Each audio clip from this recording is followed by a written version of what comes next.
တမဏိစက်ယုံတွေကဖျောင်းလူသား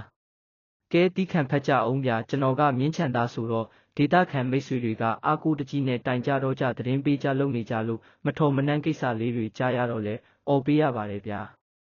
မြင်းချန်မှာအရေးကြီးတဲ့တမဏိစက်ယုံရဲ့လျှက်စစ်တပ်အားပေးစက်ယုံရဲ့ရှိပါတယ်တမဏိစက်ယုံလုံခြုံရေးအတွက်ဖွဲ့စည်းပုံအပြည့်နဲ့စစ်ကြောင်းတစ်ကြောင်းချပေးထားပါတယ်အဲ့ဒီမှာအနီးဆုံးရွာဖြစ်တဲ့ဖျားလာရွာကလည်းပြည်သူစစ်ရွာပါပဲအဲ့ဒီရွာကပြည်သူစစ်တွေကိုလည်းတမဏိစက်ယုံထဲမှာလုံခြုံရေးအတွက်ခေါ်ယူပူးပေါင်းထားလို့အင်အားတောင်တင်းတဲ့အနေအထားမှာရှိပါတယ်။သို့တော့ခက်နေတာကအဲ့ဒီတမဏိစက်ယုံလုံခြုံရေးစစ်ကြောင်းကစစ်ကြောင်းမူဗိုလ်မှူးသည်မြည်သည့်သတင်းပဲသူ့စီရောက်ဘယ်တော့မှစက်ယုံပြင်ကိုထွက်မကြည့်တတ်ပါဘူး။စက်ယုံနာတိုက်ပွဲဖြစ်နေလဲစစ်ကူထွက်ပေးဖို့လုံးဝမလုပ်ပါဘူး။တောင်ကြားမှာမြင်းချန်ပြည်သူစစ်၄ဦးကြဆုံးခဲ့ရတဲ့ဖြစ်ဆိုဟာသူ့ပိုင်နက်နာမှာဖြစ်ခဲ့ရတာပါ။ပထရီဂိတ်ဖွင့်ထားတဲ့နမ်းမြင့်တောင်နာကလည်းသူနဲ့နီးပါတယ်ဒီထက်ဆိုးတာကယနေ့တမဏိစက်ယုံနာကဆိုလာလျက်စစ်တပ်အားပေးစက်ယုံနာထိပြည်တွေကတ်လာပါတယ်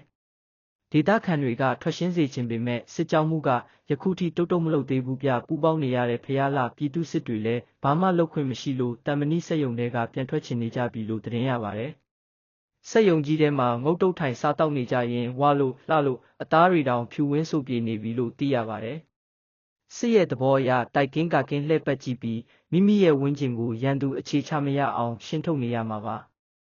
အခုတော့စက်ယုံတွေကငုတ်တုတ်ထိုင်နေပြီးရန်သူလာအတိုက်ကိုစောင့်နေတဲ့မဟာဗျူဟာအပြန်စားကြီးနဲ့စိန်ခံနေတဲ့စစ်ကြောင်းမှုရဲ့အရေးသွေးကလည်းနယ်မြေအေးချမ်းဖို့အားထားစက်ယုံပဲနေ့အတိုက်ခံရမလဲစောင့်ကြည့်နေရပါတယ်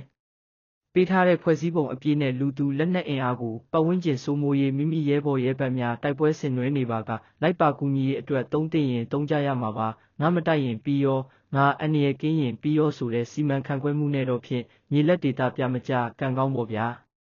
ကိုရွှေမျိုးဝင်း